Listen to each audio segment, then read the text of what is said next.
Hello guys, welcome back to a new video. In this video we'll be explaining section 4.1. The first question says a bottle of water at room temperature is placed in a freezer for a short time. Okay, so we have the first bottle which is placed at a room temperature. Let's say this is 25 Celsius.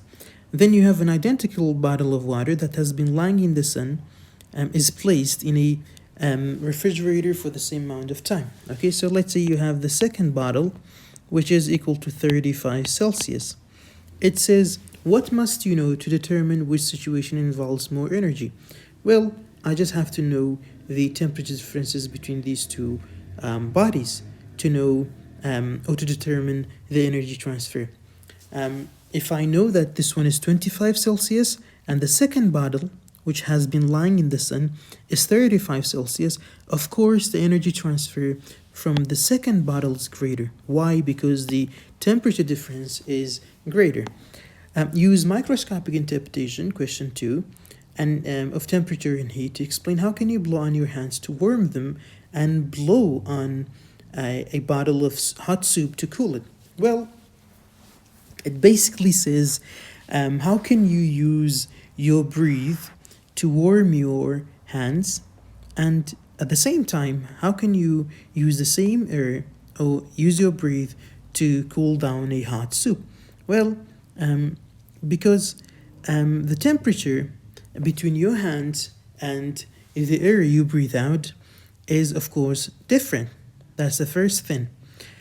When you blow on your hands, your breath is moving fast. Okay, it has fast moving particles that are carrying energy. The particles are going to hit your hands, okay, or your hands are going to be exposed to the particles from your breath.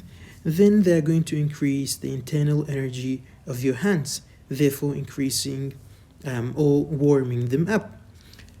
And the second case that you have, it says how can you blow on a hot soup to cool it? Well, if you compare the first case with the second case, you see that a hot soup has a higher temperature than your breath. Okay, so when you are blowing on a hot soup, the air from your breath is going to take some of this energy that is from take some of the heat from the soup and therefore eventually cool it down.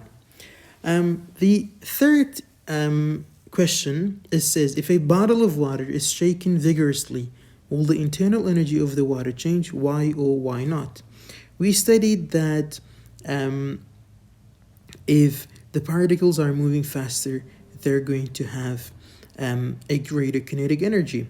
And if they have a greater kinetic energy, then they're going to have what? They're going to have a greater internal energy. Of course, if a bottle of water is shaken vigorously, it is going to increase the internal energy of the water. This is section review 4.1. See you in the next video.